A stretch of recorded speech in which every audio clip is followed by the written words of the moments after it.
Hello, hello, hello for people who are watching this later. This is your Jewish values stream slash communist values stream slash open discussion slash anyone who wants to come in here. Uh, Let me know. Otherwise, you can make conversation in the comments. But I think what I was going to first talk about while we wait for people to come in is a little bit about Jewish values and what they mean to me. Um, to be Jewish, as a comrade of mine says, is an orientation. It's a it's like it's like something that you can't change about yourself, whether you're a convert or you're someone born into it or someone who is a religious Jew. It's an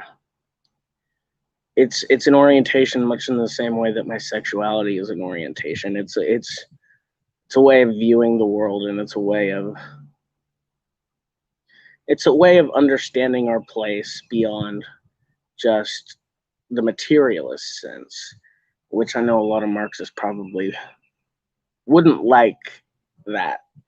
But in the materialist sense, you know, you may see it as, not something that you want to contribute to, but in reality,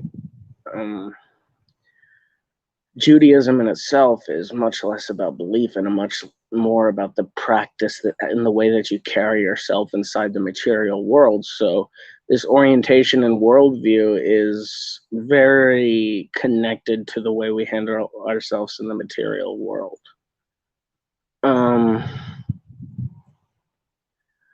So there's certain ideas that we hold. And, and I say these things whenever I speak about Judaism. I mean, to make this clear, I'm speaking about what Judaism means to me.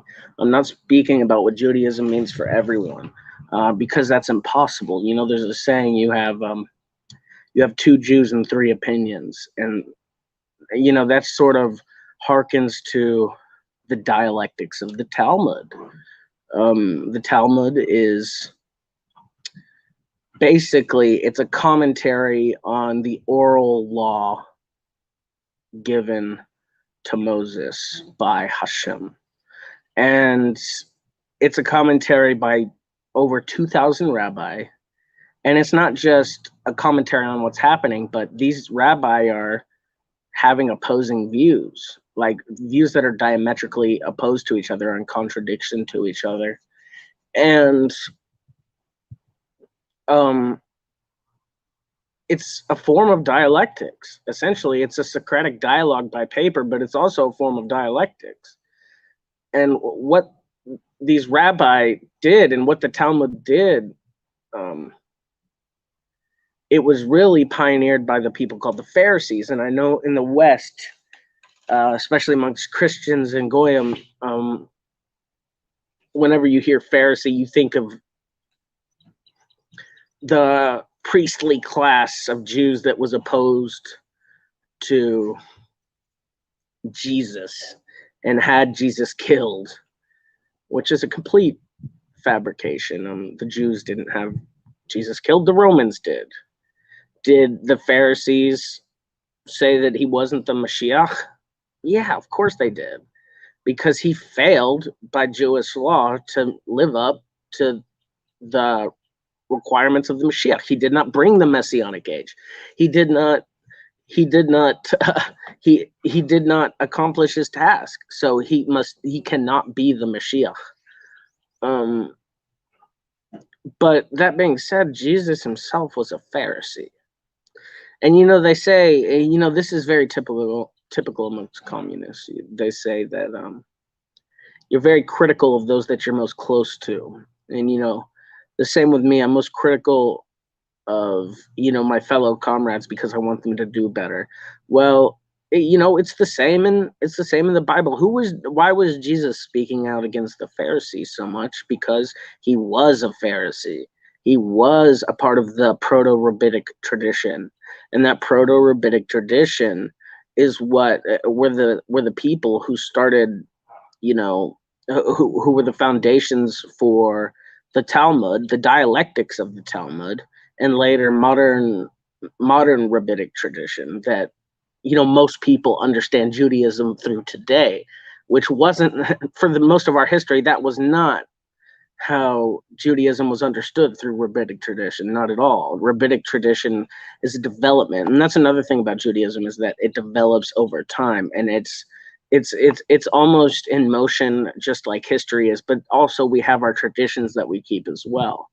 So I think there's a lot to be learned from the dialectics of the Talmud, and the dialect and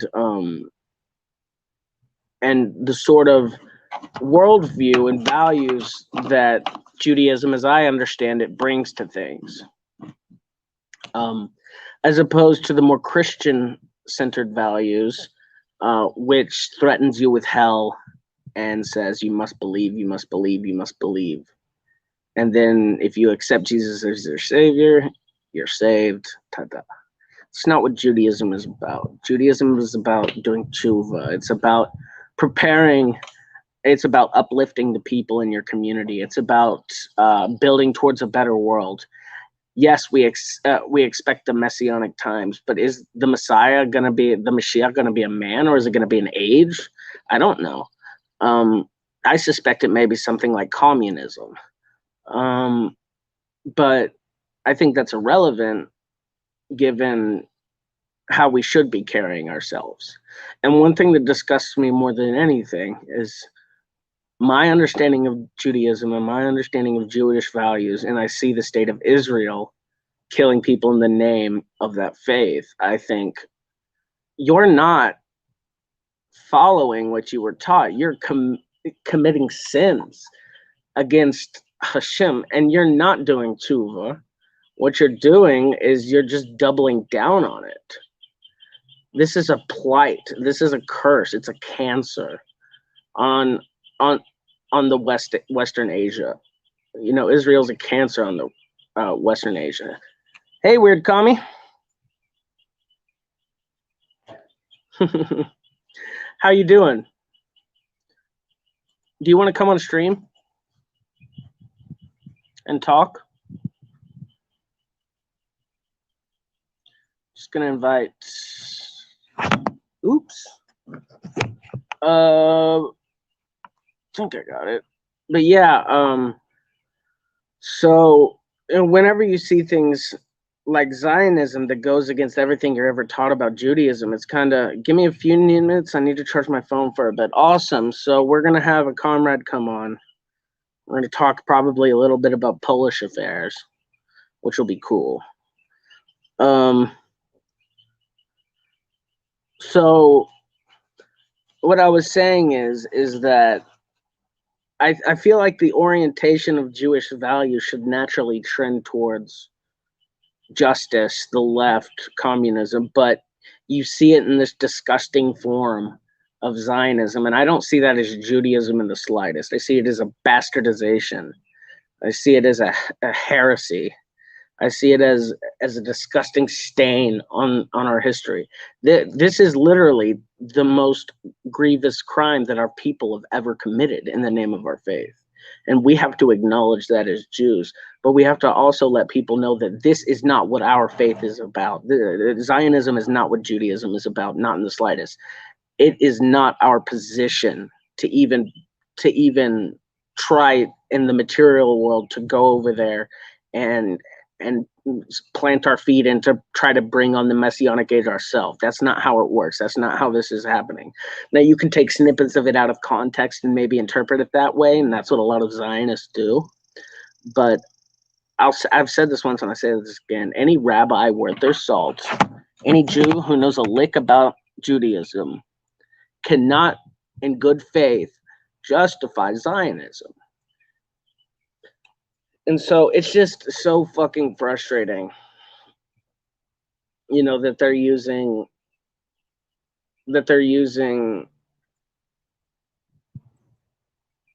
theological justifications to take Israel in such a violent way. I mean, like I've said at the beginning of this, you have 2 Jews and 3 opinions, and the same is with rabbi, the same is with the tradition of Judaism as a whole. There is no consensus about what is true and what isn't. And when you make such a stance about this is we're Israel, we have a right to do this, it's in our Bible, then you are totally misrepresenting what the rabbinic tradition is. Yeah, absolutely, Comrade Romero. Naturi Karta has good resources about the distinction between anti-Zionism and anti-Semitism. Yes, they are a very traditionally Orthodox group that understands that there is no theological justification for the crimes that are happening, and that they actually see the humanity that's being destroyed over there, and they weep because they weep in their hearts, like every Jew should weep in their hearts whenever they see the crimes of Zionists.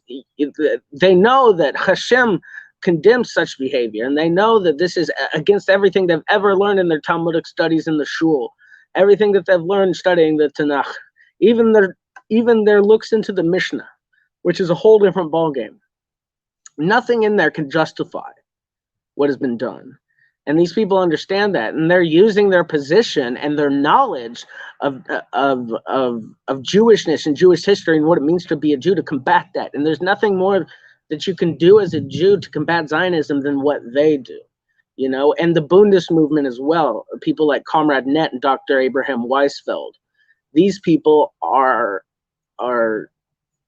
it angers them to their core. And these people in the Bundist movement aren't motivated by religious reasons, even though they're leftist, just like the Orthodox group. And they're motivated because what Zionism goes against everything that any true investigator of the faith will understand that that's bullshit, and that you have to combat it. It's your duty.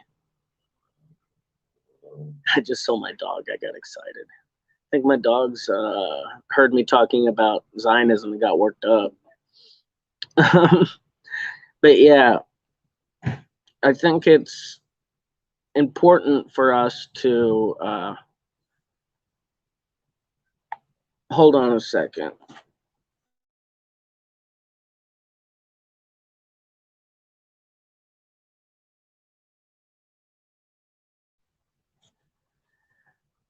Nothing was happening. My bad. So not only should every Jew mobilize against Zionism, but I think that many, like Romero said, many people should look towards anti-Zionist Jews for the reasons why this is against everything that we know and everything that we understand about our faith, and why it's a crime not only against Palestinians, but it's a spit in the face to Hashem as well. But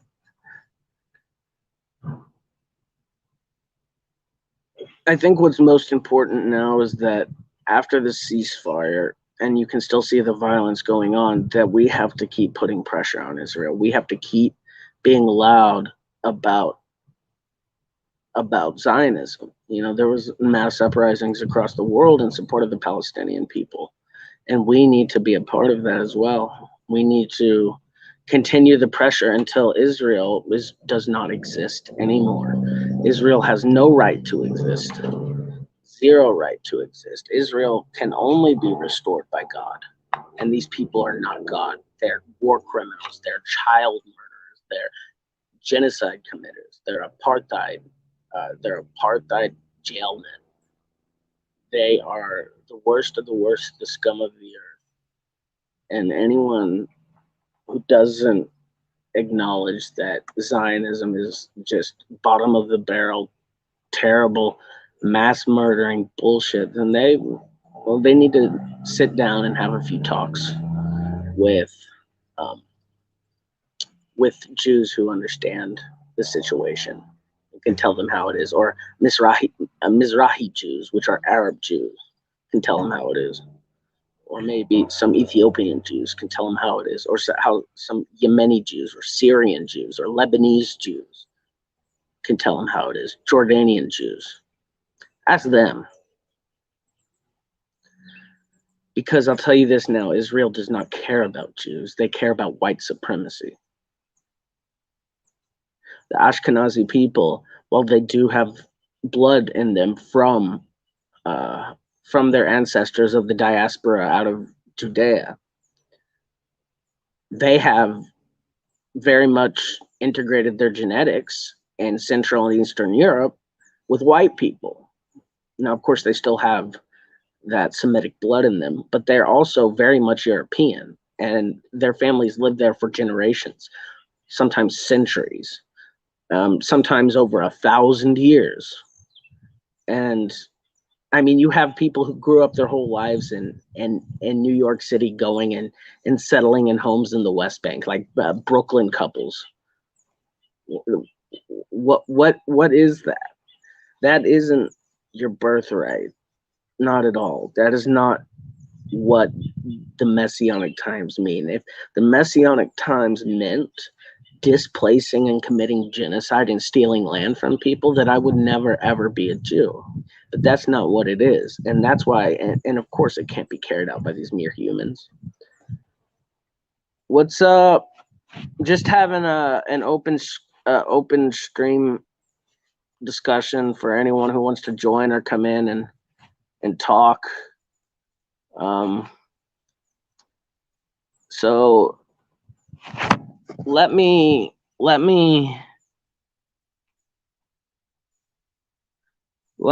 the StreamYard link, and I'll put it in chat.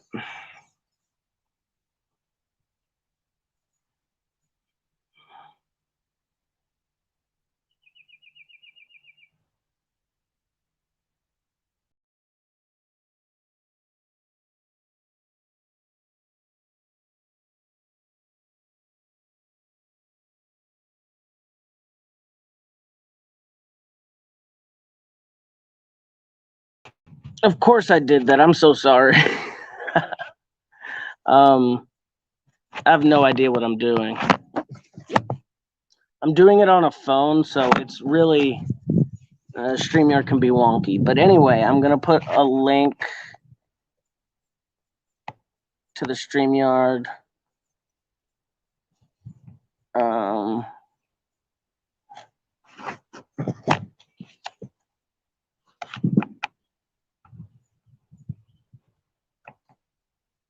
All right, there it is. So if anyone wants to come in, and we'll see what happens.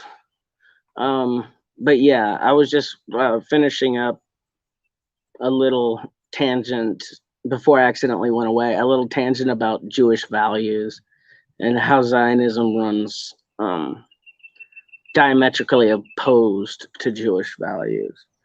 But next, we're going to talk about some other news.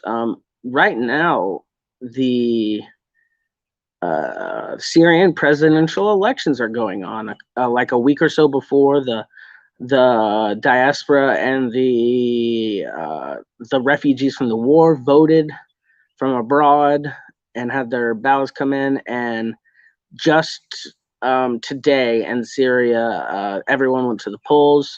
You know, one of my good comrades from Aleppo, he went to the polls to cast his vote for Bashar al-Assad. It's seeming like it's going to be a landslide because the people do really value the fact that he has protected the country in this trying time. So it is most likely going to be that. And also, Iran has released the candidates that have been approved for their presidential election. And interestingly enough, Rouhani isn't running again, and Ahmadinejad, who was leading in the polls, was denied, actually, approval to be a candidate, which is very interesting, to say the least. All right. So yeah, if anyone wants to come on the stream and talk, just let me know. I'll slap the StreamYard down below, and we can come in and talk about that. Talk about that. Um, let's think of other new. Oh, guest! I have a guest. Comrade Tonio. Yes. Yaksimash.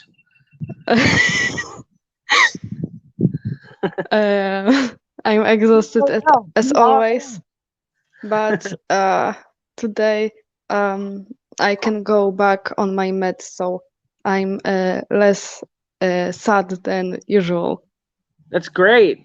And look how happy Beirut is. I don't even know how to say his name. How do you say his name? Beirut. Beirut. And his kitty. I'm gonna call him Beirut. This isn't kitty. It's a deer. Oh yeah, the baby deer. Sorry, it's so far away from me. It's a tiny little screen. A cat after a week in Poland. So, you know, I do a lot. Sometimes I go on little runs of shit posting about the PRL because I love it. What can you tell the masses PRL?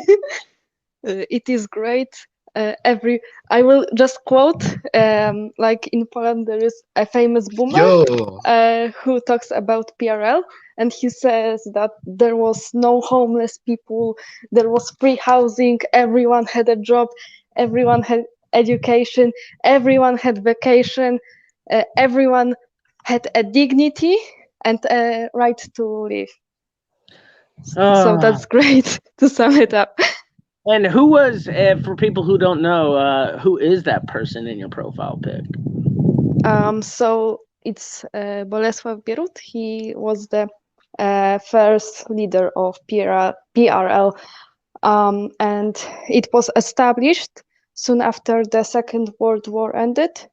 And because of the socialist leadership, Polish people managed to get up from their knees after the war and rebuild Warsaw, for example. Yeah. And you look at what happened, you know, the centuries before.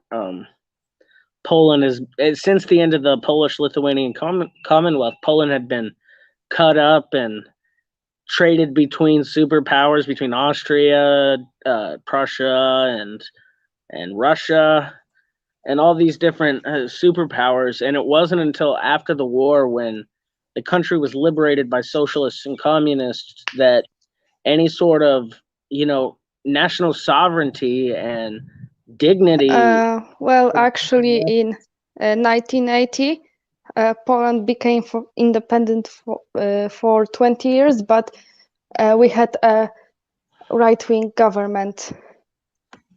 Yeah. I meant in a way where they had national sovereignty and dignity that was for the masses, and not just for the national elite, but for those people.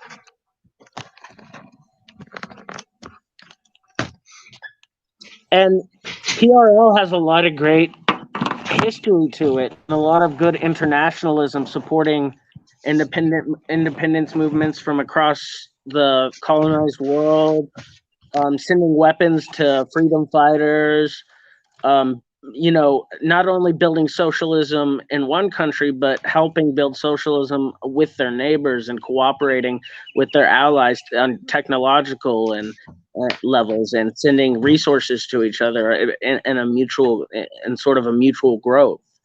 And what I mean, other than the fact that, you know, the USSR fell, what were some of the main contributing factors to the counter-revolution in Poland?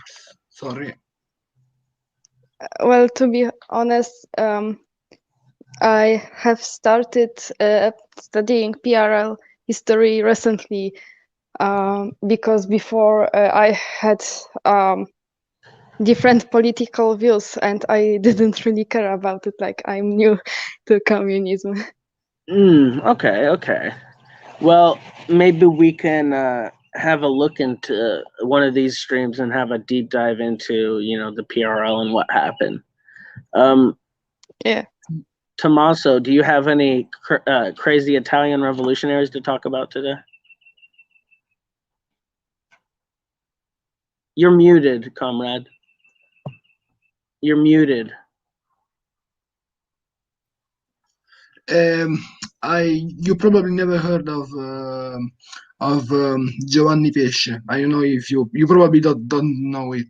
It's Italian communists who fought in Spain. You know, a lot of Italian communists back in the day were fighting in Spain with the Republic. And yeah, he's quite an important personality in the party. I mean, he was one of his most important action was the killing of a fascist during the war. During the resistance war in Milan, he killed. I don't remember. Sorry, I have to look it up. It was.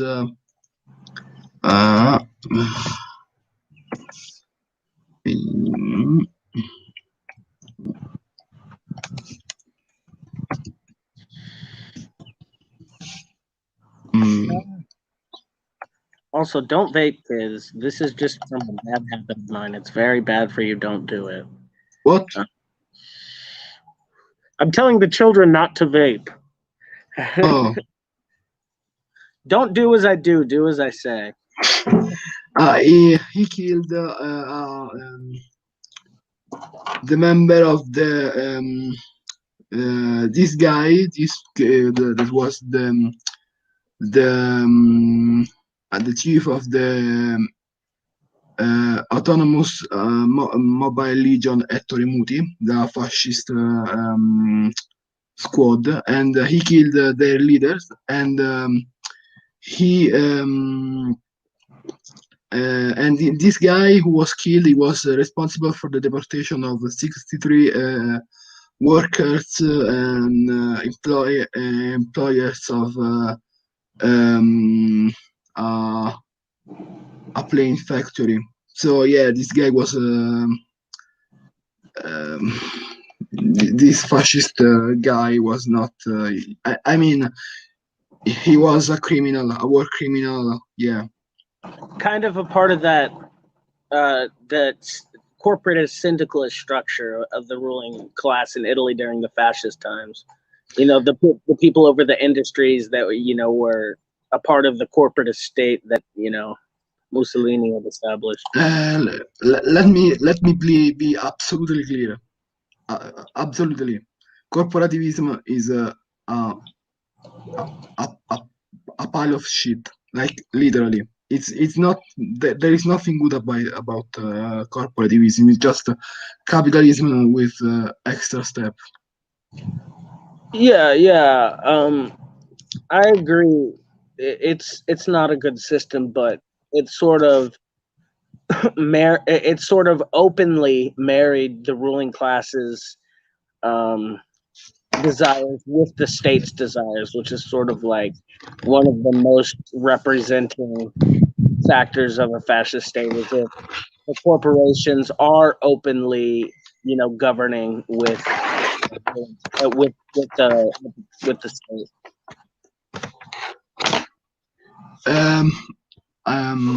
I would like to make a question to Tonio. Okay. Tonio, are you there? Yes.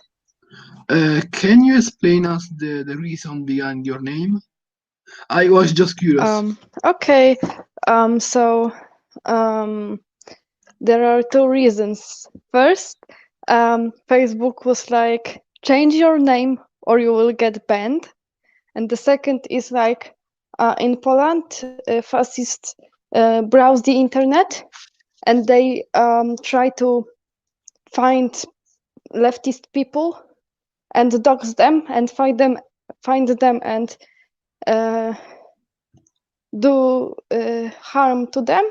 So I want to distance myself as much from them as possible, so they don't even know my true nationality. Yeah. I mean, you could be Polish, but you know, we could be just lying to everyone.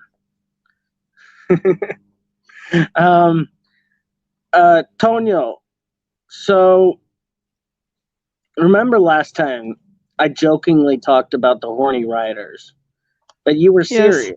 But it's actually like a serious, like legitimate thing about horny Polish. Yes.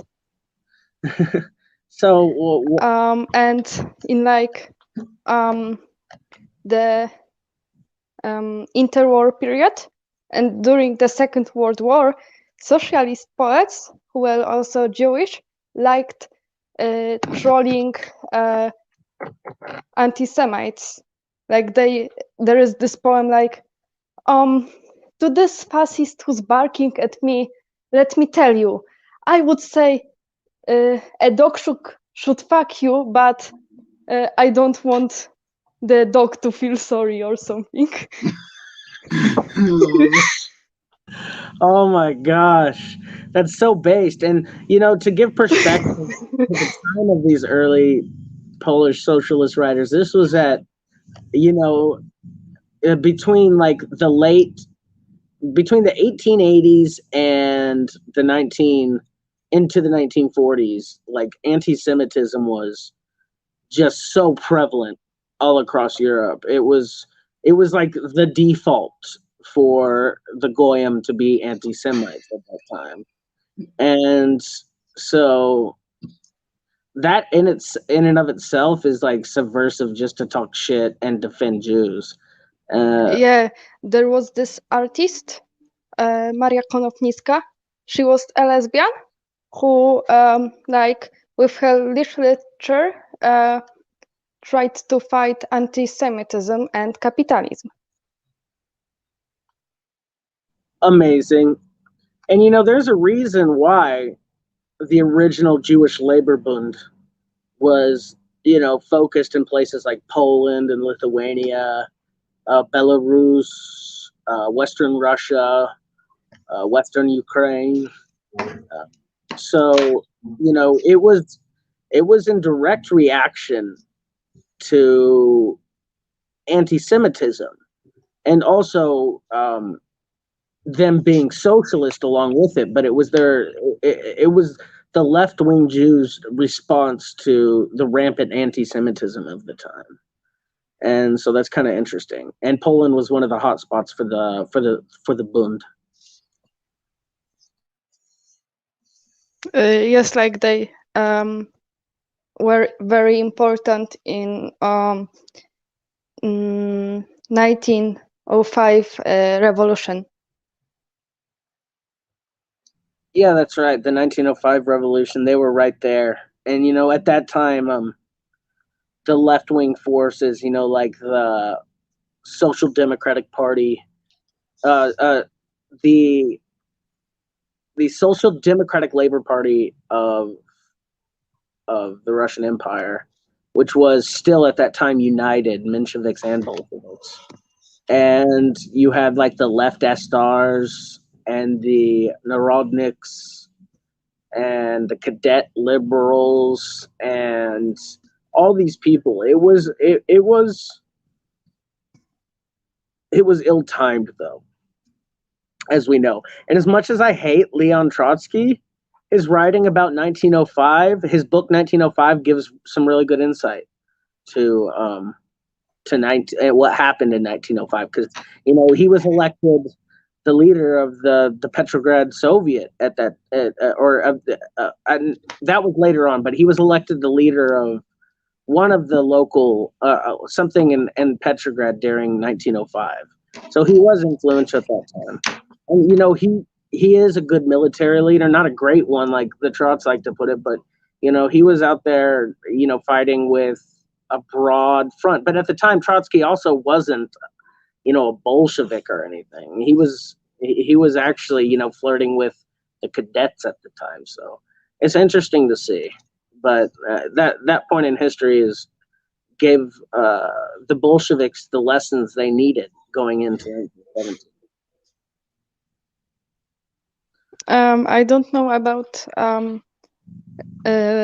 Russia, but in Poland, during the time before and slightly after the 1905 revolution, there were like combat groups that would do stuff like throw bombs at the Tsarist police stations.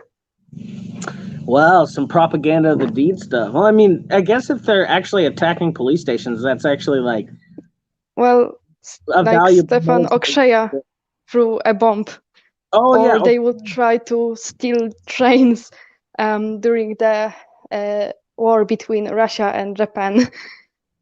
Oh yeah, that I could see that. That's pretty cool. So I know a lot of people have probably heard of Felix Dzerzhinsky. What can you tell the people about Felix Dzerzhinsky? Based. Yeah, he was. You heard it here, folks. But what was he about? What was his role in Poland, and how did he end up in the USSR? Like all I have read about him was in English, because all the Polish sources either don't talk about him at all, or they are like, oh, he's the body.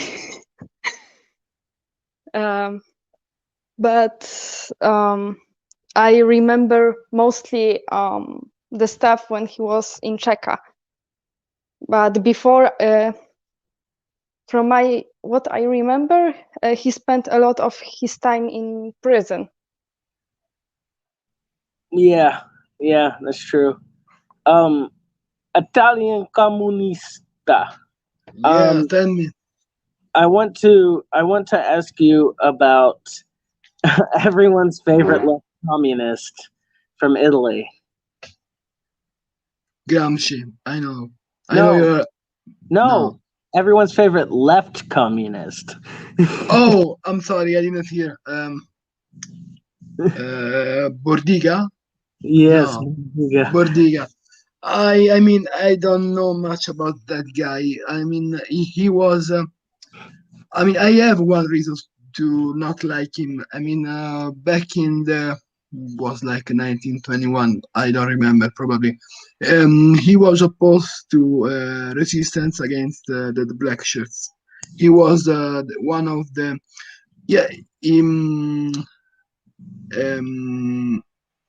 I mean, it is his fault if the newly formed Italian Communist Party didn't side with the anti-fascist formations. The only one who openly sided with the anti-fascist formations were the anarchists, and I mean, it's kind of strange because in those formations they were mostly communist and socialist. They were anarchists, but yeah. So like, it's not something. It's not. It's uncanny. I mean, I don't know if you agree, but like the chief of one of the these organization was an anarchist. The organization was known Arditi del Popolo, also known as in English the People's Daring Ones. The legal translation is that, and yeah, so like their story is really interesting and really inspiring from a communist point of view. I know, and yeah, they were many partisans back like 20 years later. They came from those ranks. I mean, they came from the ranks of the Arditi del Popolo. So, like at the foundations of the PCI, the Italian Communist Party, there was two factions really. There was a left communist faction, and there's what we would consider the Marxist-Leninist faction nowadays. that idea hadn't been synthesized during the 20s, but it was like people like Gramsci on one side, and you had people like Bordiga on the other. And Bordiga is, just such a great example of how left communism is so infantile, and how it literally will go on to lie on its back and allow fascists to take over. It's really pathetic. By the way, I don't know if you know the real story of the foundation of the Italian Communist Party. Back then, it was known as the Communist Party of Italy. Back in 1943, it changed its name into what in the Italian Communist Party. But like the real story of its foundation was when there was a congress of the Italian Socialist Party in the city of Livorno in the Goldoni Theater, and then during the congress, a bunch of people like Bordiga, Tasca, Togliatti, Gramsci, and so on, they left that theater and went in another theater, San Marco Theater, in order to found their own party. Like it is interesting because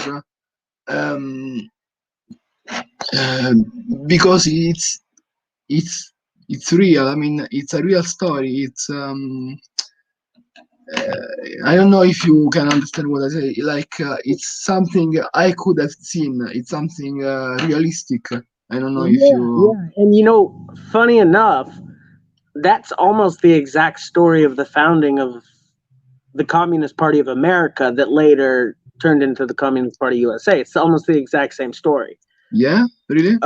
So during the 1919, which was going to be the National Convention of the Socialist Party USA, the left wing of the party had been elected, but the old guard leadership, the anti-communist leadership, had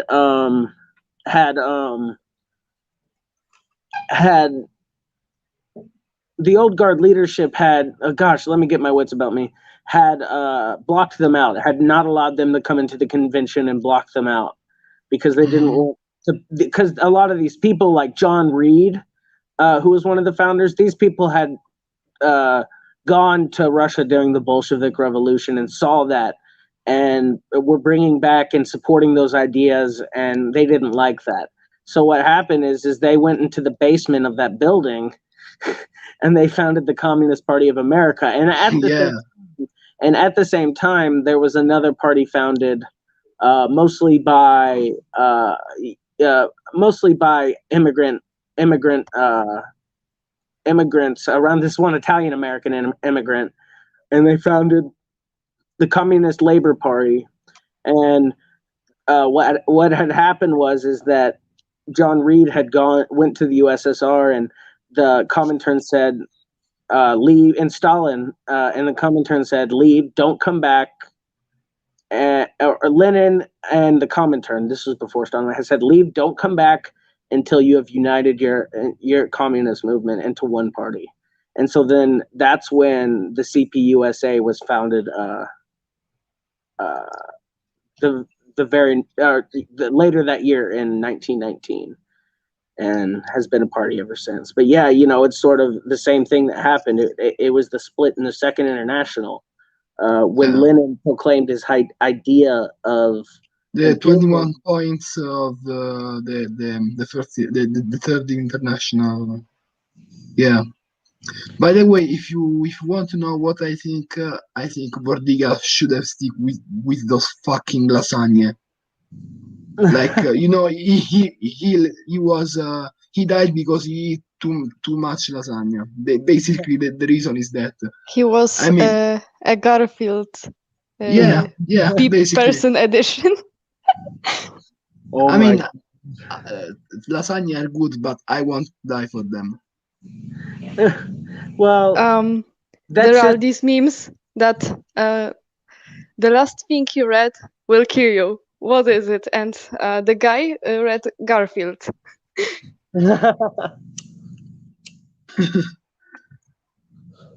you know, Italy is still the home of Bordiga left communism to this day. There's still a group, a couple of groups in Italy that claim to be the true legacy of Bordiga, and they're all call Yeah, themselves Internationalist Communist Party, and they're weirdos. They're very yeah, yeah. I know what you're saying.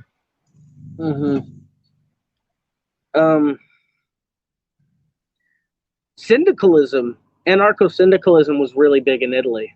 A lot of the early IWW founders were syndicalists from Italy. Yeah, yeah. And also, syndicalism was really big in Spain, obviously, with the CNT FAI. But syndicalism was an interesting idea, to say the least. Yeah. I think that the one thing it did do with the IWW here in America is, organize a lot of labor, and syndicalism, sort of, I think, taught later MLs how to use trade unions as a tool for revolution. Not the ends to revolution like syndicalists believe, but one of our great lessons under capitalism and worker rights, and to mobilize the workers in a fashion. And actually in Poland, the people associated with the CNT, like one of the biggest trade unions in Poland is an anarcho-syndicalist one, isn't it? Workers' Initiative. Yes, and nowadays anarcho-syndicalist movement and generally anarchist movements are very popular in Poland, and they do a lot of stuff that I support. Like in big cities, they organize into like small youth collectives, and they just help people in their community, and in like all across the country.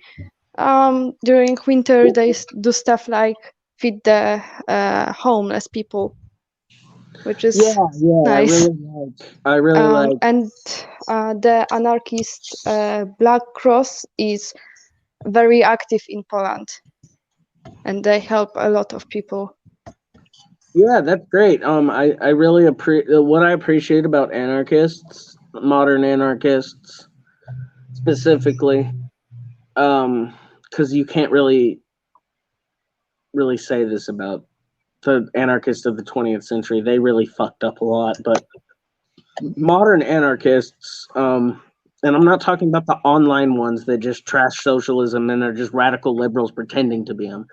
Actual anarchists that are out there, organizing labor, helping the homeless, feed the homeless, and squatting for people's homes, and actually out there like with their ear on the beating heart of the masses and the people and what they need and what they need to do. I think there's a lot we can learn from that. Can you see my screen? It is a meme I found about Bordiga, and it's really like exactly what we were saying. I don't know if you can see it. I've shared my. We can't. Only the host can share the screen, unfortunately. Oh. And I can't. I'm on my phone, so I can't really share screen at all. Oh, okay. Never mind. It's okay.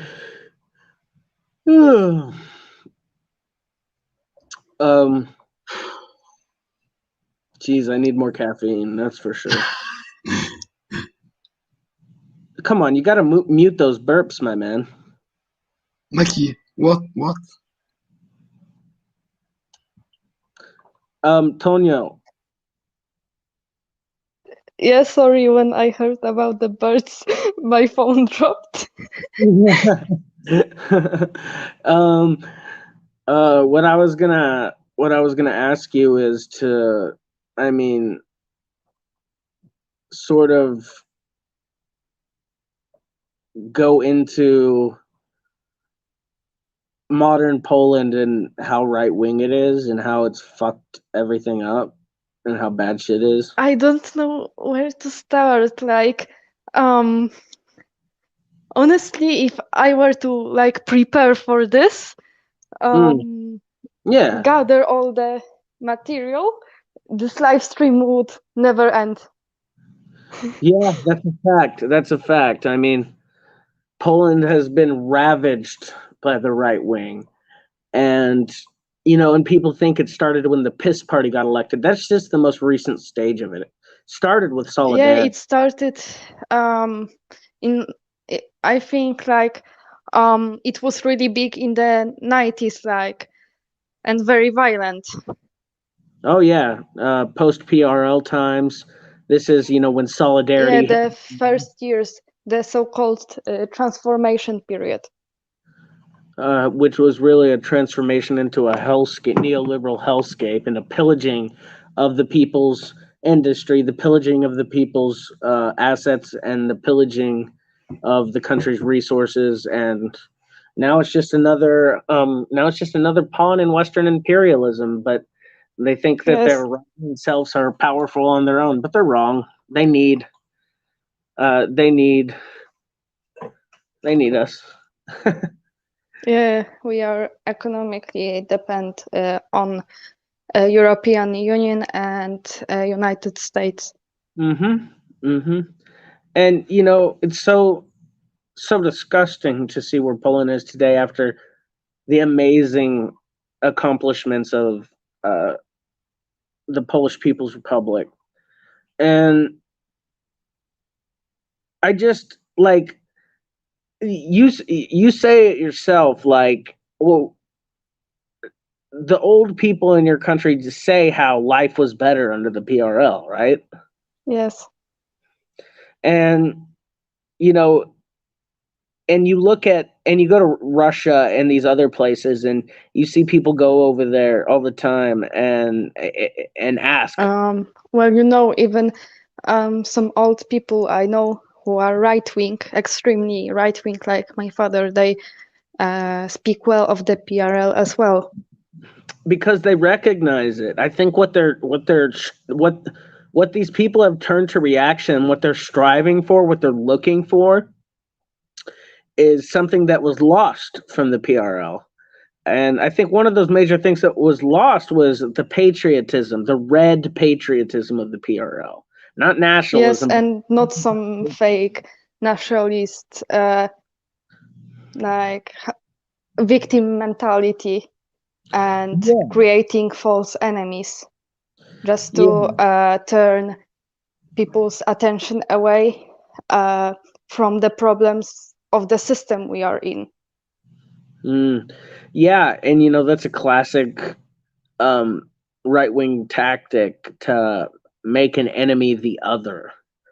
You know, in America, for the Republicans, that other is, you know, the Muslim or the communist or the liberal. Well, same here. Like back in 2015, PiS got elected because they based their political program on the fact that they won't accept refugees. Yeah, and that was that, and it was like that wave of right-wing leaders that popped up in Eastern Europe, like in Viktor Orban in Hungary as well. Sort of a similar guy to what PiS is doing. And for the record, what is PiS for the people? It's like PiS is short for Prawo i Sprawiedliwość, which means law and justice, and it's a right-wing party that's currently ruling in Poland since 2015. Yeah, Jawad just came in and laughed at the PiS party. You should laugh at him. That's the thing. No one actually calls them. We hey, this is like an inside joke between me and Tonio, and now I cannot call the PIS anything other than piss. Spread the And- inside joke. Yeah, and that's basically what they are. They're just a piss party. They think they are so sweetie, but they are so sweaty. They stink like piss. Oh, jeez. Yeah, and before they had gained power, this not right wing, but like center right liberal. Yeah, like very liberal. They would like so before the war in Warsaw, they were like rich people who lived in the some buildings, and nowadays like different people live in there. So the people living in the houses would be thrown out, and like the descendants of the rich people who lived in the place decades ago were put in there.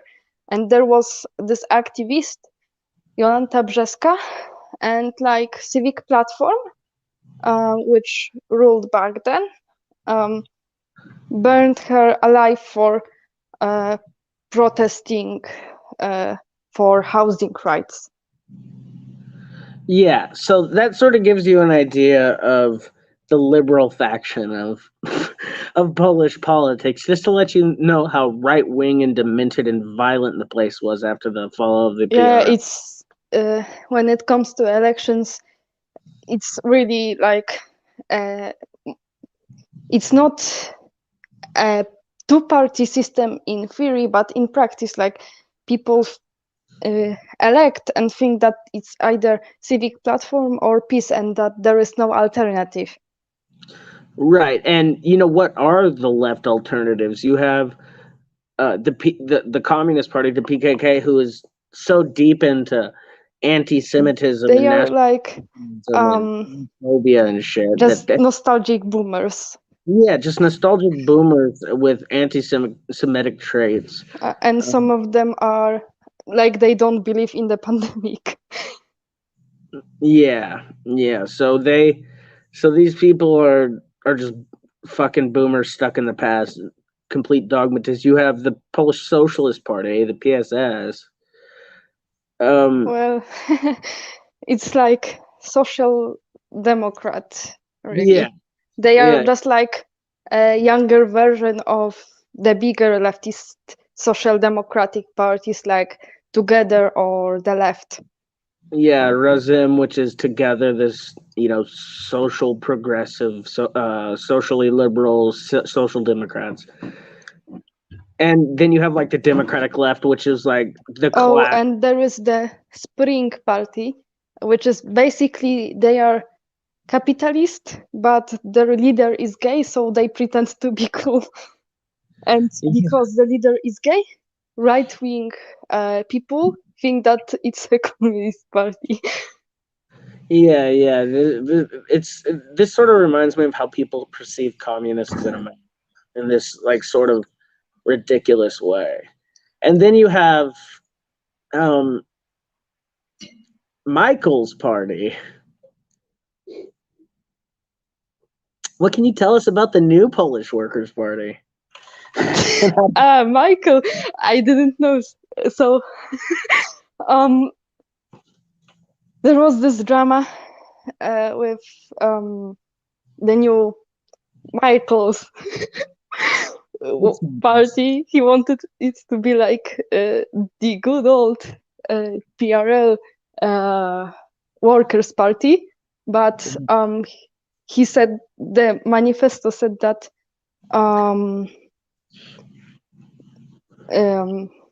women should be like the state should force them into prostitution. And I think he changed that because of the drama. And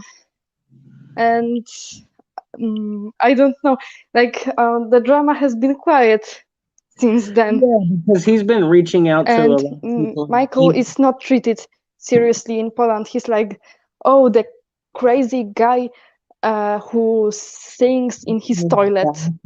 Connor, do you remember Corvin?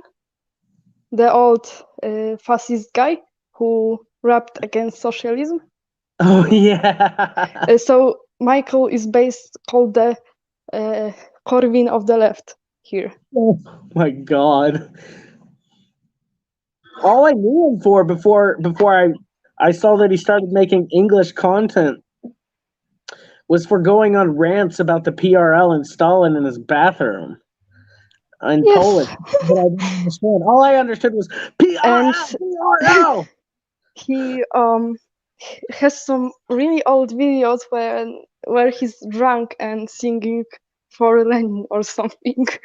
Oh my and God. Sometimes his wife is hurt and she's disappointed, and he records in the bathroom because of his wife. And a few months ago he became a father, so because of the baby, so the baby doesn't wake up. Oh, he's a classic meme from Poland. Yes. Tonio. Okay. Can I ask you a question? Okay. What do you think about the Pope John Paul II? I mean, he was Polish, but it is like Dude. What? Listen to this. I need to. Well, basically.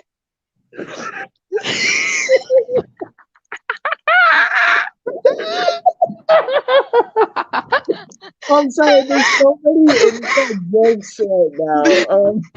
Basically, it's Tonio only sends me JP2 memes. That's all he does. It's a huge part. It's a huge part of Polish culture. Yeah. To make fun of John Paul II, like, is a culture, like it's an artistic movement here. What? So I can't hear you well. That's because I can't stop laughing. I just want to give a cute girl some John Paul II cake.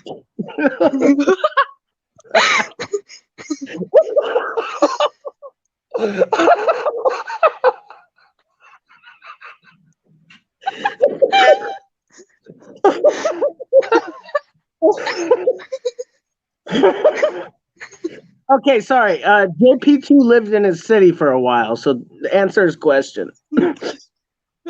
Okay.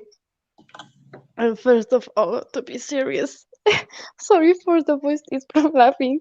I hate him. He was awful. He protected pedophiles. He caused the spread of AIDS. He caused the spread of diseases in Africa. And he was basically the boomers here praise him and think John Paul II was the one who ended communism. And technically it's true. Technically. Yeah, you know how generations always have these wars between parents and children, grandparents and grandchildren, and so on.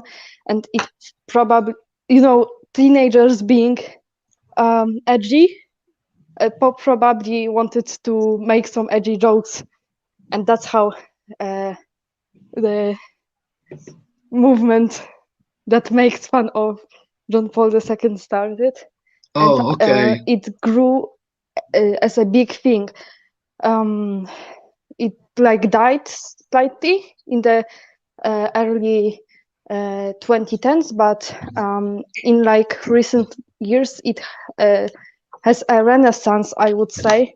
And now, personally, to me, it's like a cultural phenomenon to make fun of JP2 in Poland. Even deeply religious people make fun of him. Yeah, there is a bronze statue of him here in Rome near the train station, and I mean, it's a really ugly statue, and he was an imperialist lackey. So I really hope we can dump it into the Tiber or something like that. You know, toss it in a river and forget about it, like forever. Send Never it see to it. Poland so we can make memes. Yeah, okay, deal. I like it. That's funny. Oh, I would see. What's funny about all three of us is that we were all raised Catholic, Yeah, I but I mean, don't more or think any less. of us is Catholic anymore. Yeah, We're bad Catholics. I became a Jew. we will all go to hell. Oh, thank Hashem that there's no such thing. Yeah, here's our homie from the Communist Party in Austria and your country neighbor. Yeah, To answer the question, we are just talking about memes about John Paul II. Oh, look, of course you're from Austria. He was raised Catholic too. oh, okay. So we have four Four former Catholics. former Catholics. Yeah. Oh, jeez. Oh, I think You could gain more viewers by naming the video something like the former Catholics meeting. Former Catholics, BTFO the Catholic Church. Yeah, of course. Fuck the Catholic Church. It's just an anti-Semitic, child-touching, warmongering, regime-changing piece of shit. Yeah, totally agreed. I mean, I don't hate Catholic people, but I really hate the Catholic Church. Catholics are some of the most agreeable in America, most agreeable Christians, unlike in Poland. In Poland. Yeah, unlike in Poland, but that's a whole different ball game. I'm not sure how it is in Italy either. I know those are super Catholic countries. Let me tell you a story. I used to what do you call in English when you are a kid and you go in the church catechism. I don't know if you have this word a bunch of kids in a church being instructed on religion and things like that, after school things like that. And I was.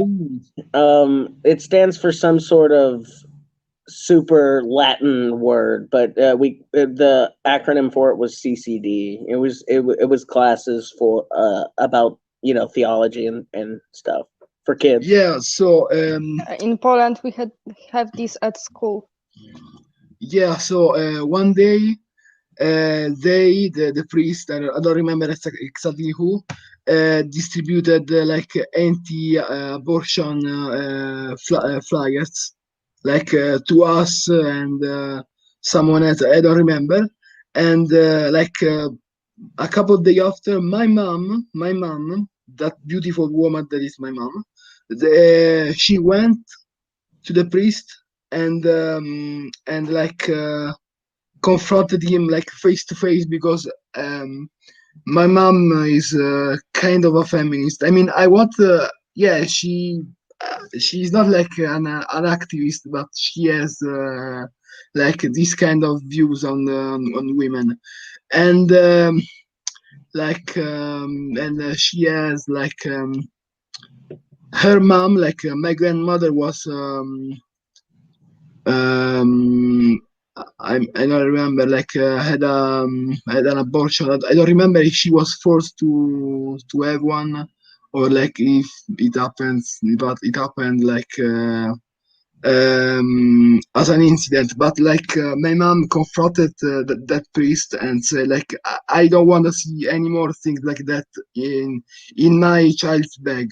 Never again. Damn, that's badass. That kind of reminds me of. That kind of reminds me when I got pulled out of the Catholic Church. It was because of those classes too. And my mom's like a weird Christian, and she doesn't like the idea But she just comes from a Catholic background, and she doesn't like the idea of threatening kids with hell. And that's what they were doing to us in CCD. And I like came home to my mom and like was telling her about hell or some shit. And she pulled me out immediately, and she just didn't want me learning about that. So like I never got confirmed. I was baptized Catholic, but I was never confirmed or anything.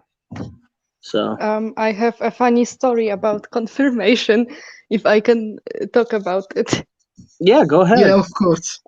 So I was 15 when my confirmation was, and at that time I was reading a lot about the French Revolution, and I decided to pick my name after one of the revolutionaries, Louis Saint-Just. And another cool Easter egg is that he was called the Archangel of Revolution or Archangel of Terror. And my second name means angel.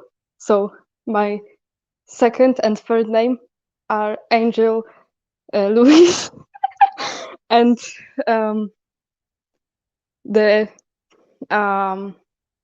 it wasn't a priest, it was a higher rank, like during confirmation. Bishop. Yeah, bishop. I forgot that word. He like puts some wet thing on your forehead. Holy some water. oil. Oh, oil. That's anointed oil. Yeah. You know that, Christ. And he was Messiah, that smiling means a lot. And he didn't know why I chose that name. you've literally been blessed by God to be a revolutionary, so that's awesome. Yeah, and I was born on May 1st. Oh my goodness, that's right. Oh my gosh. But what I was gonna say is just something related to I like to clown on Christians about this all the time. That in the Bible, what they interpret as the Messiah, it just means Messiah, and in Hebrew that means anointed one, and that just means someone blessed with oil. So technically, the oily one. yeah, I mean no, but I mean Yeah. technically, if you've been blessed in oil, you're a Messiah. So congrats. The word In 19th century, there was this idea of like Polish messianism. So basically, oily Poland. Oh my gosh. So he says all communists are automatically excommunicated, so it's only honest not to go to church at all. That may have been true in the past, but it's no longer true. There are communists that came up with liberation theology, and yeah, even in the 19th century, there were a lot of communists, Christian communists. Yeah. Well, not to mention the modern revolution today in Nicaragua, the Sandinista revolution. Can I say a thing? Yeah. Like I remember like when after the war, with the newly formed Italian government, with the Christian democracy, with the help of the USA, expelled from the government all the communists, all the partisan communists who had fought in the liberation war. Some of them were put into jail, and the church was given like a lot of money in order to convince all the people who went to church like communism was evil, and then communists were going to eat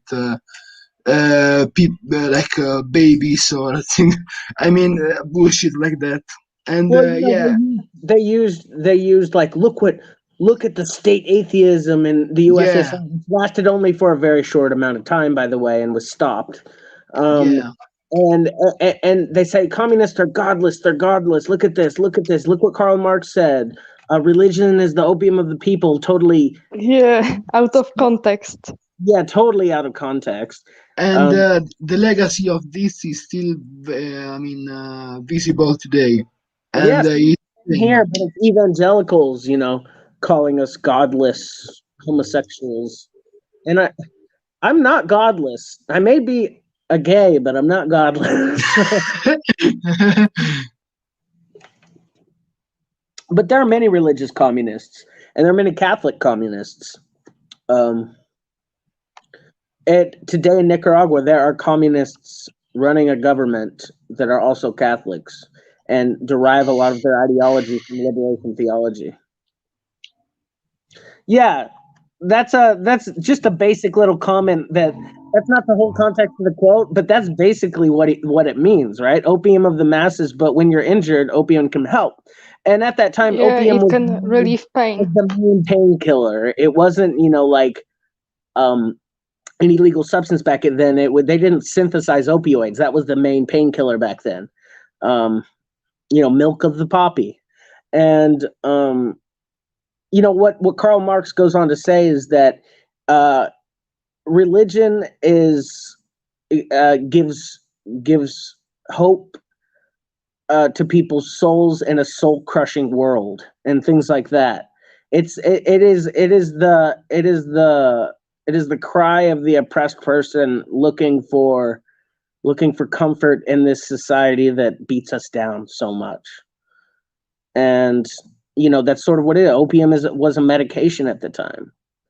And like how medications used in moderation can help you get better, if you become an opium addict, you're going to have a problem. If you become a religious nut, you're going to have an issue. So, it's really about it, and it's not, communism is never about anti-religion. The founders, people who came up with the idea of socialism were Christians.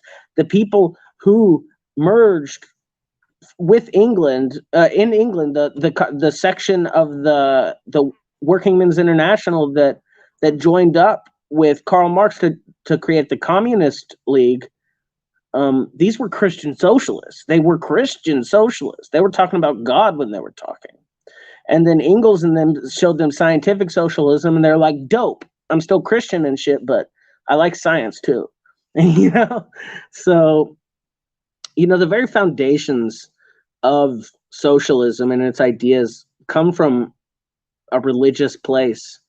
So to totally dismiss religion and the tradition and how it has formed us into the societies we are today, yeah, there's a lot of baggage with that, and there's a lot of bad, like how the ruling class uses it as a tool for cultural hegemony, like in Italy or in Poland, how they use it as a tool of control, and it's very nefarious, and it's tied directly to the ruling class. But whenever a faith is born and rooted out of the masses, and its class character isn't from the ruling class but from the people, then it has a whole different beauty to it. So if we can remove the hegemony of the ruling class and allow people to take back their faiths on a grassroots level, they're not going to have these same ill effects that they had when they were used as a tool for reaction. That's just the way I see things. Maybe I'm crazy. No comment. Gosh, am I alone in here? What are y'all doing? I'm listening. Yeah. I'm listening. Remember to like, comment, and subscribe. Hit the bell button. Yeah, hit that notification bell.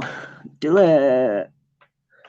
Oh my God, road to 1K subscribers. Let's go. What's gonna be the special for 1K subscribers? Will there be one? I will give a foot reveal. You will read the Big Toe by Georges Bataille. Yeah, we'll read the Big Toe by Georges Bataille. I'll probably have like a really super long streaming special that lasts, for hours and hours, and during that we can definitely do Georges Bataille, listening to Georges Bataille in the toe. Oh my God. You know how you talked about Polish socialists being so horny? Well, look at the French socialists from the 20th century. I mean, the French are horny in general, but when they start talking about liberation, they get super horny. I don't know what that's about. Or the economy. Yeah, what's up with that? They start talking about base economics, and next thing you know, they're having a gangbang. Yeah. And they like use sexual terms in everything, including economy. Yeah. I mean, they're even hornier than us Italians, and us Italians. I mean, we Italians, we are known for that. Well, Italians are famously horny. There's a reason that Yeah. Italian Americans all have like 20 kids each. Yeah. Italians are horny, but the French are kinky. Like their legacy is literally Marquis de Sade. Children, don't look it up. I'm serious. But And don't look up Georges Bataille. Yeah, please don't look up George Bataille unless you want to hear a guy just get really hot and heavy about feet for a while. The feet is just the tip of the iceberg. Oh yeah. The feet is just the dude has some kind of issues, and he's letting it all out in that. Yeah, he had some serious issues. I mean, I guess art's a great place to do that, but the toe is just, Okay, so he says this one of the political issues that communists and Catholics work together on. There's a broad coalition, Free Sundays. Yeah, y'all should put free Saturdays too for us Jews. Shalom Shabbat. Wait, are there shops in your countries open on Sundays? I work trade there, and there's been a government. In Poland, there aren't. And not in Poland. It depends what part of the country you're in, and it also depends what business to business for the U.S. Where I live, most businesses are closed on Sundays. Not for Catholic reasons, but for evangelical Christians. But it's not universal, not like it used to. What about Italy? Yeah, Italy. I mean, one thing I have noticed is like the stores like those that belong like to foreigners, like maybe Chinese or Indian or people like that, like people like from Asia or South Asia. Or Jews. Yeah, they like they don't they are always open, like always from 24/7, like things like that, like those convenience store when you can buy alcohol or like Eastern like those Asian convenience store, like we have some of them here in Rome, like where you can. So they can't legally shut down stores on Sunday for people here, but what they can do is make it illegal to sell alcohol on Sundays, and they can also, in a county, they can make the entire county dry if they want to. And a lot of southern. In Poland, alcohol shops are always open. Well, yeah, the Slavic vodka. Polish vodka is famous, and it's better than Russian vodka, by the way. I mean, don't hate me, y'all, but I just like Polish vodka more than Russian vodka. Connor, is it true that in the US you can't drink alcoholic beverage while you are working in the street? While you're working what? While you're like you're hanging out outside of the like in the street. You can't drink in the. No, you can't. I'm so sorry for you. Like for me, it's like so strange. For me, it's something completely normal.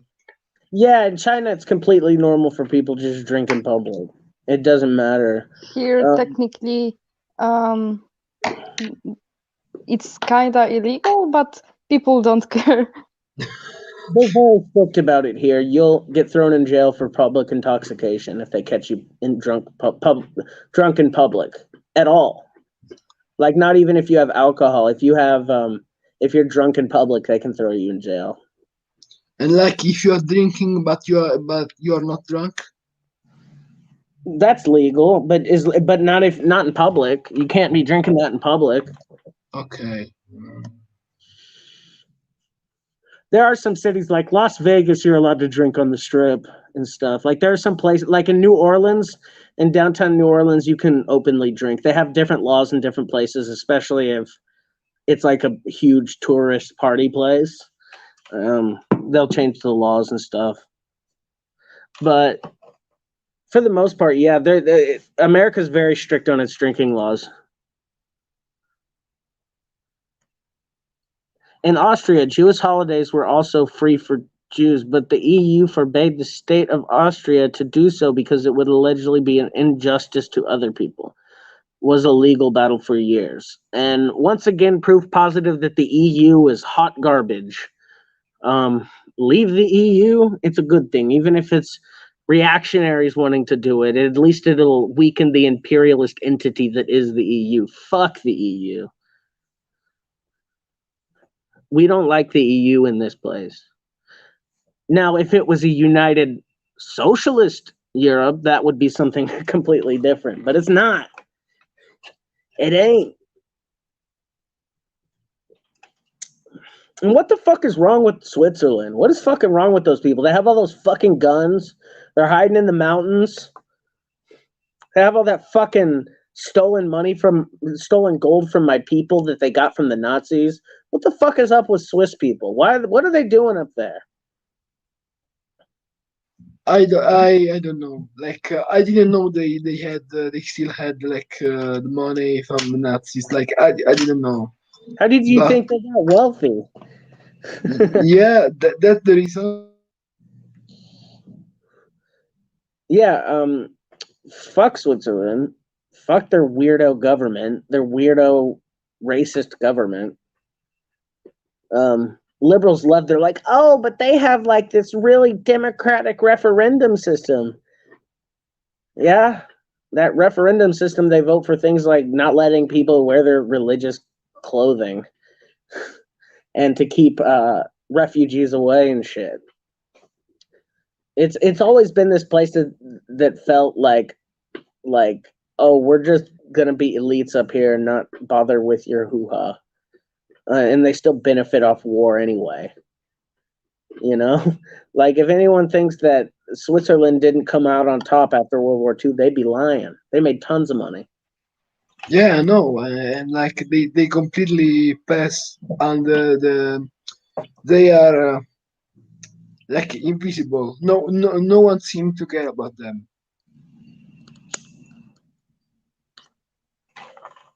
Switzerland is not officially a part of the EU, but has middle special treaties with you. Yeah. They aren't with the EU. They have their Swiss franc, and they do their weird economic shit, like holding a bunch of dirty money.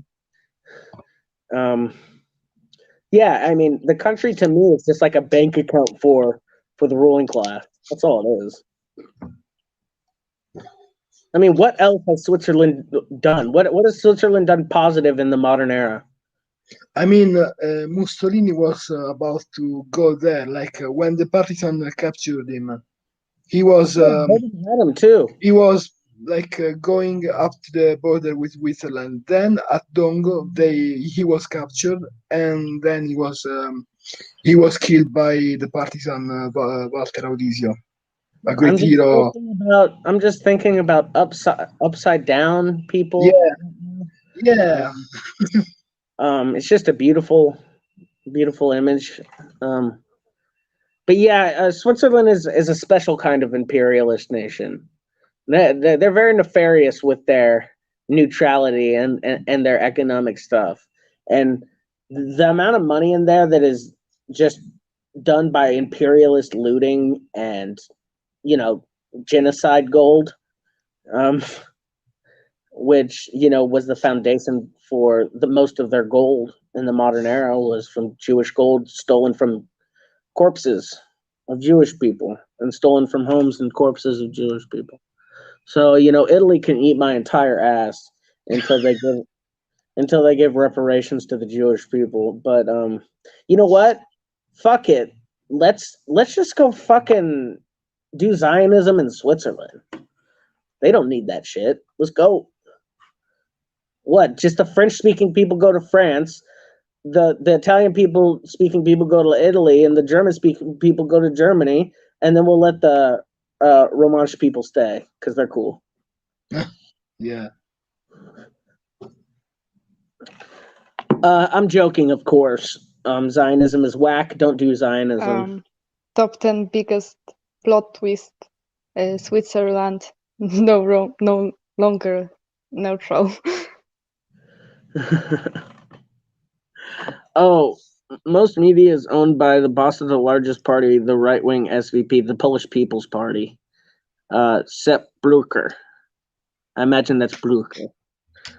The Polish People's Party has been, you know, really in charge of Polish affairs for a long time. They're a lot like the PiS Party. They're a lot. Yeah. Like Forza Italia, I would say. Yeah, those guys are really embarrassing. They are. Polish People's Party is just agrarian piece. And there's not actually anything wrong with looking out for agrarian interests, but too bad that all the agrarian European parties are so steeped in fucking bourgeois politics. It doesn't matter.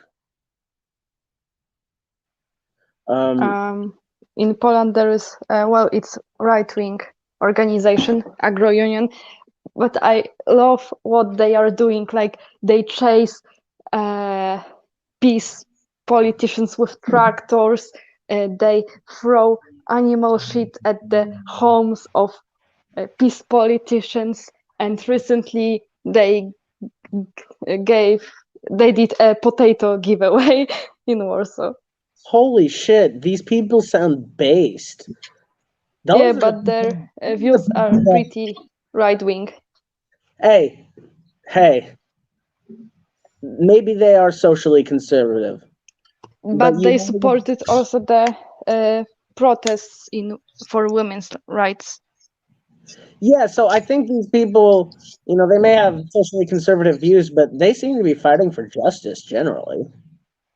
Plus, free potatoes. Yeah, I think they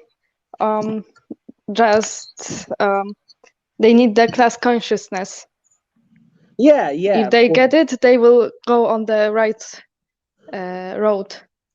You know, and I think that just takes exposure to class conscious people and to show them that you're not lunatic fucking liberals that want to, you know, impose your bullshit onto them. That no, you just want to help improve everybody's life in Poland, and that people like PiS and the right wing aren't fucking helping. Oh, by the way, he said Gaddafi had the same plan, by the way, divide Switzerland. Gaddafi, based.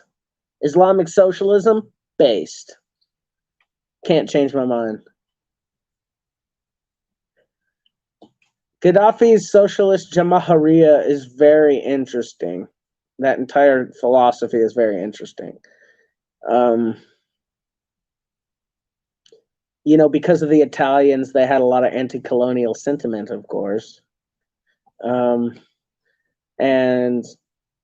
so whenever Gaddafi and the officers took over, he instituted this ideology, Islamic socialist Arab Jamahiriya, which is a very directly democratic society. Like most of the politics done in the country are done from were done from the bottom up, and it was a whole bunch of, you know, the local people voting for their local politics, and it would go up from there. Like that was the way it was organized. And it's very interesting. Very much socialist and anti-imperialist, and it was just a very interesting and unique system. And I think that a lot more people need to look into it, especially Western communists, because it could teach us a thing or two about anti-imperialism and anti-colonialism. What do y'all think of Gaddafi? I don't know much about him. I mean, I was always told he was a dictator, like before I was a communist. So, like, that's how you know he's good. What? That's how you know that they're good. Yeah, like I am. I know I should probably support him because because I mean he was an anti-imperialist and he was yeah, Libya was Italy's colony, like before World War II, and so like I feel like I should support him, but I mean I don't know. I didn't I don't know much about his policies. Yeah. Well, I bet there's someone you do know a bit about. Who was that military governor of Libya? That fascist. You mean Graziani? Rodolfo Graziani? No, not the. He was one of the early fascist leaders. Oh, Balbo, Italo Balbo. No. Yeah. So who's that? I mean, Balbo was a dick, but Graziani was even worse. Graziani was he was named like the butcher of the Berbers, like in Libya. He was named. Wow.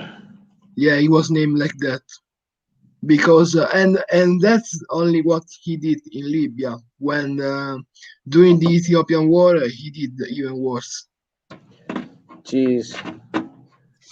I have to go because I'm not feeling well physically. Thank you for the talk. Thank you for coming on. Thank you. Appreciate it.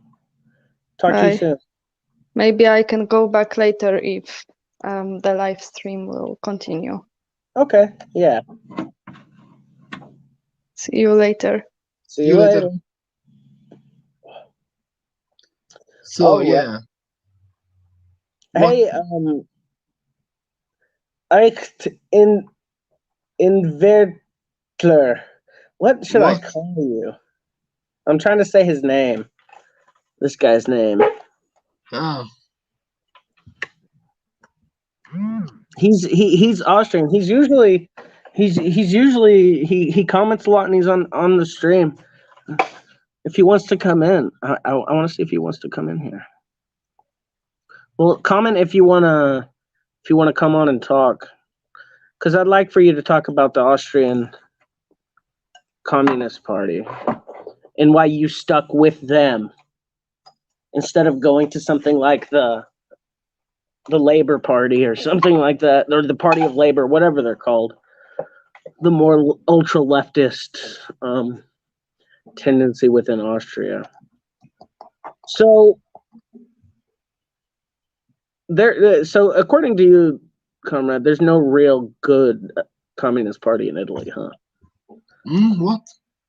According to you, there's not really a good Communist Party in Italy? I mean, as of now, I think not. I used to believe in Itarizzo, but like now I don't anymore, and I have explained you why. Yeah.